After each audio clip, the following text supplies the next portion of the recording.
ජීවිතේ අපේ ಗುಣ කොච්චර වැඩෙනවද? ඒ ಗುಣ වැඩෙන හැම මොහොතෙම අපි කරන ඔක්කොම හරි. කොතනද අපේ ಗುಣ පිරියෙන්නේ? කොතනද මම කෙලස් බරිත වෙන්නේ? කොතනද මට දුක නිර්මාණය වෙන්නේ? මේ හැමතැනම මම කරන දේ වැරදි. ව්‍යවස්ථාවේ නෑ, පොතේ නෑ, නීතියේ නෑ, අදාළ නෑ. ඒ ඔක්කොම වැරදි. මම මොකුත් කරන්නේ නෑ, මේ බලන් ඉන්නවා. ඒ බලන් ඉන්න නිසා මගේ යුතුයකම් ඔක්කොම අතහැරෙනවා. වගකීම් පැහැරෙනවා. ගෙදර කට්ටිය ඔක්කොම අපහසුතාවයටපත් වෙනවා. මම මොකුත් කළේ නෑ. මම බුදු පිළිම දිහා බලන වාඩිලාමයි හිටියේ. ස්වාමීන් වහන්සේ මගේ වරදක් වුණේ නෑ. නෑ යා වැරදි.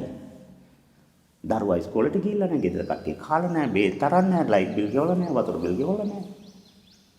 එයාගේ යුතුයකම් වගකීම් ගොඩක් පැහැරෙච්ච නිසා විශාල පිරිසක් අපහසුතාවයටපත් වෙලානේ.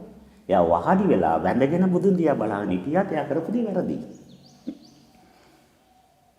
මන් නිසා කුරා කෝඹියකටවත් කරදරයක් හිංසාවක් ඉරියරයක් වෙන්න බෑ. එහෙමනම් මං කරන දේ හරි. එහෙම තමයි තියෙන්නේ. එහෙම තමයි දේශනාව තියෙන්නේ.